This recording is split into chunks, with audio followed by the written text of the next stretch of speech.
क्या आपके मन में कभी सवाल उठा है कि क्यों एक्सपेंसेस लॉसेस को डेबिट किया जाता है और क्यों रेवेन्यू और गेन्स को क्रेडिट किया जाता है? तो ये वीडियो आपके लिए होने वाली है। इस वीडियो में हम ये बात करने वाले हैं कि एक्सपेंसिव लॉसेस को डेबिट करने का क्या रीजन है, इसके पीछे रेवेन्यू गेन को क्रेडिट क्यों करते हैं, ये सभी की पूरी जो कंफ्यूजन है इसकी आज पूरे का पूरा इसका सोल्यूशन निकालने वाले हैं। फुल कॉन्सेप्ट डिस्कस करने वाले हैं। मेरा नाम है धीरेन्द्र सिंह और आप देख रहे हैं आपका अपना चैनल। चलिए स्टार्ट करते हैं। सबसे पहले इसको जनरल एंट्रीज में डिफाइन कर रखा है रूल्स में। जनरल एंट्री पे रूल्स में हमारा ये रूल है, लेकिन ज्यादा इसमें कोई बताता नहीं है कि इसके पीछे लॉजिक क्या है। आज हम इसके ऊपर बात करने वाले हैं। दरअसल जनरल एंट्री में जो ये रूल बना रखा है इसके पीछे क्या लॉजिक है कि एक्सपेंसिव लॉसेस को, उससे पहले हमें ये थोड़ा सा डेप्थ में जाना पड़ेगा। वो है कि ये जो अकाउंटिंग है, ये जो हम अकाउंटिंग करते हैं वो किसके पॉइंट ऑफ व्यू से करते हैं? जो भी हम अकाउंटिंग करते हैं वो करते हैं हम बिजनेस के पॉइंट ऑफ व्यू से। ठीक है, हम क्या करते हैं हमेशा accounting business point of view, ये आपको बात पता है। जो भी हम अकाउंटिंग करते हैं वो हमेशा बिजनेस के पॉइंट ऑफ व्यू से करते हैं। लेकिन अब फिर भी ये भूल जाते हैं कि हम एक्सपेंसेस और लॉसेस ये किसके कंसिडर कर रहे हैं। जो भी हम यहाँ पर एक्सपेंसिव लॉसेस हम कंसिडर करते हैं वो किसके पॉइंट ऑफ व्यू से करते हैं? बिजनेस के पॉइंट ऑफ व्यू से, है ना। अच्छा, ये जो हमारा जब हमारा आपने शायद प्रॉफिट एंड लॉस अकाउंट शायद बनाया है या कभी देखा है या नहीं बनाया है, आपको ये चीज प्रॉफिट एंड लॉस अकाउंट जब आप बनाओगे, शायद आप 11वीं क्लास में तो आप प्रॉफिट एंड लॉस अकाउंट अभी नहीं बनाया होगा, लेकिन आपको जब प्रॉफिट एंड लॉस अकाउंट आप पढ़ोगे या फिर आप समझ लेते हो, देखो अभी कि प्रॉफिट एंड लॉस अकाउंट में क्या होता है कि हम क्या करते हैं यहाँ पर जितने भी एक्सपेंसेस है वो यहाँ रिकॉर्ड करते हैं, है ना। एक्सपेंसेस जो भी हमारे खर्च हुए, यहाँ पर जो भी हमारी इनकम हुई है वो यहाँ रिकॉर्ड करते हैं। फिर यहाँ पर हमारा आता है नेट प्रॉफिट। अच्छा, अगर मैं कह देता हूँ कि आपके सामने मेरे एक्सपेंसेस पहले थे मान के चलो 1 लाख रुपीज, और मेरी जो इनकम थी वो मेरी 2 लाख रुपीज थी।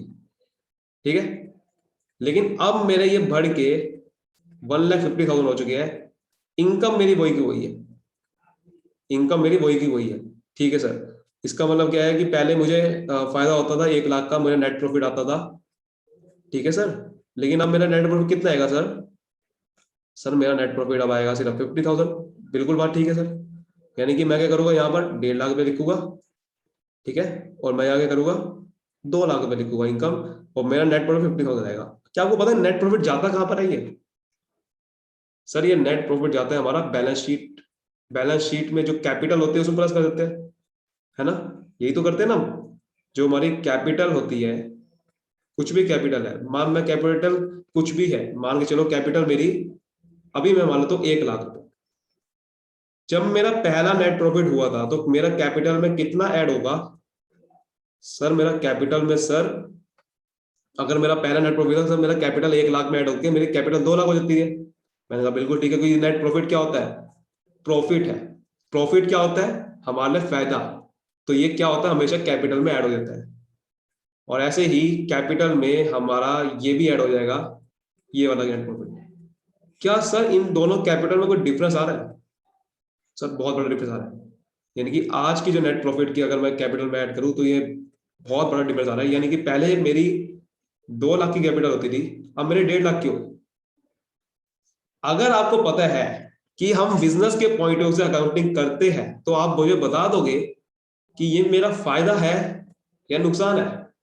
अगर आप एक बिजनेसमैन या आप एक बिजनेस खुद हो, आपके एम्प्लॉय है, समझो कि जो ओनर है आपका वो एक तरह का, आप समझो आप आपका ओनर एक एम्प्लॉय या ओनर जो आपके लिए बिजनेस कर रहा है। तो कैपिटल अगर कम होगी, कैपिटल किसने लगाई है? ओनर ने लगाई है, यानी कि आपको वापस देनी है, आपके लिए लायबिलिटी है, आपके लिए एक तरह कर्जा है।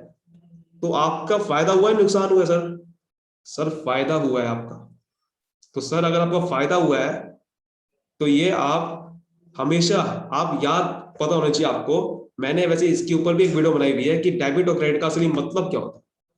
सर डेबिट का मतलब असल में यही होता है कि जो बिजनेस के लिए फायदे हो रहे हैं, ठीक है, जो भी बेनिफिट्स हो रहे हैं या तो अभी हो रहे हैं या फ्यूचर में होंगे, उसे कहते हैं उससे हमेशा डेबिट करते हैं। कोई भी आप एंट्री उठा के देख लो बिजनेस के पॉइंट ऑफ व्यू से, हमेशा जो भी आपका फायदा होगा वो हमेशा डेबिट होता है, और जो भी बिजनेस के पॉइंट ऑफ व्यू से नुकसान होगा, या तो अभी नुकसान हो रहा है, लॉस उस पॉइंट ऑफ व्यू से समझना, इसको आप समझ सकते हो कर्जा भी समझ सकते हो, इसको लॉस को कर्जा भी समझ सकते हो, ऐसे इसको समझ सकते हो कि ओन्ड आइटम, यानी कि जो बिजनेस को फायदा होगा इसको समझ सकते हो आप कि जो आपका एक तरह का जो मतलब कि ड्यू है। इस तरीके से आप समझो कि डेबिट का मतलब फायदा होता है, क्रेडिट का मतलब हमेशा नुकसान ही होता है। तो सर ये जब फायदा होगा तो आपके लिए क्या होगा, डेबिट होगा नहीं होगा? तो जो एक्सपेंसेस आपको बढ़ गए हैं तो आपको फायदा दे रहे हैं नुकसान दे रहे हैं सर? कुल मिला के आपको फायदा ही दे रहे हैं, क्योंकि आपकी कैपिटल को कम कर रहा है कि नहीं? और जो आपका इनकम है, अगर इनकम बढ़ रही है, इनकम चलो मैंने यहाँ पर एग्जांपल सही है, इनकम सही रखी, ऐसे ही अगर आप समझ सकते हो कि अगर एक्सपेंसेस कम हो गए और इनकम बढ़ गई तो ये कैपिटल बढ़ जाएगी। बिल्कुल ठीक बात है सर। तो अगर इनकम बढ़ने की वजह से कैपिटल बढ़ रही है तो क्या होगा आपका सर? नुकसान होगा सर, आपका आपका नुकसान होगा।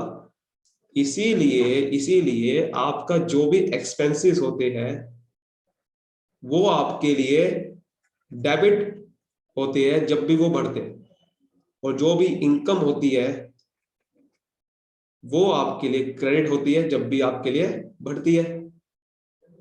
तो ये एक कॉन्सेप्ट है जो कि शायद आपको कोई बताता नहीं है इस तरीके से, क्योंकि अब आपको इस तरीके से कोई कॉन्सेप्ट बताता भी नहीं है, और सारा कॉन्सेप्ट इतना सिंपल है जिसकी कोई हद नहीं है। सिर्फ आपको बिजनेस के पॉइंट ऑफ व्यू सोचना है, अपने पॉइंट ऑफ व्यू से हटा देना है कि आप सोचो कि एक्सपेंसिव तो नुकसान है मेरे लिए, अरे आपके लिए नुकसान है, बिजनेस के लिए नुकसान नहीं है। एक बिजनेस आप सोचो कि मैं आपके लिए अगर कोई एक्सपेंस कर रहा है और आपकी वजह से आपके कर्जे कम हो रहे हैं, कोई एक्सपेंस कर रहा है आपकी वजह से आपके कर्जे कम हो रहे हैं, तो आपके लिए फायदा नुकसान है? सर आपके लिए फायदा है। ये होता है तरीका सोचने का, और इतना सिंपल सा कॉन्सेप्ट है ना। और किस तरीके से कोई कॉम्प्लिकेटेड समझ लगता है, या फिर कोई समझ ही नहीं पाता है इसको कि एक्सपेंसेस डेबिट क्यों होते हैं। तो आज आपको समझ में आया, ये सब आपका नॉमिनल अकाउंट की कैटेगरी में आता है, और इसीलिए आपका नॉमिनल अकाउंट में ये कंसिडर होते हैं, हमेशा डेबिट होते हैं, और ये हमेशा हमेशा क्रेडिट होते हैं। और यही बिल्कुल बेसिक सा कॉन्सेप्ट है।